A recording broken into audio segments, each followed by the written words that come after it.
Bilan très positif, sportivement des équipes qui ont fait un jeu exceptionnel. D'autre côté, on a réussi notre pari habituel sur la Coupe de France, qui est de mettre en avant les féminines et mettre en avant la mixité. Ça fait partie du projet fédéral et donc de ce point de vue-là, c'est réussi. Alors c'était à peu près 1500 personnes jour. On en a un peu plus de 2000 aujourd'hui en cette fin de journée.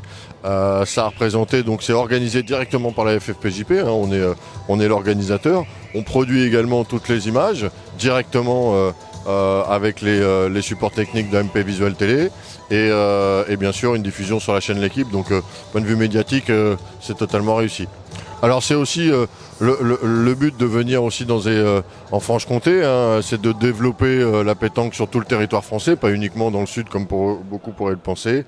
Les jeunes également font partie intégrante du projet fédéral et sont au cœur de notre dispositif.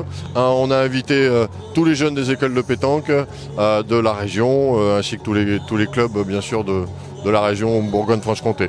Prochaines échéances, c'est bien après la Coupe de France et sa finale, c'est se lancer sur les championnats de France. Donc qui dit championnat de France dit d'abord championnats départementaux, puis ensuite les championnats régionaux et enfin donc les phases finales des championnats de France qui commenceront donc au mois de juin par le plus gros de nos championnats, le triplette cette année avec les hommes et les femmes couplés et mettre aussi en avant la pétanque féminine avec une diffusion de la finale pour la première fois, la finale du triplette féminin au mois de juin et après on enchaîne sur le mixte également télévisé et toute la saison des championnats de France est lancée jusqu'à début septembre avec le jeu provençal.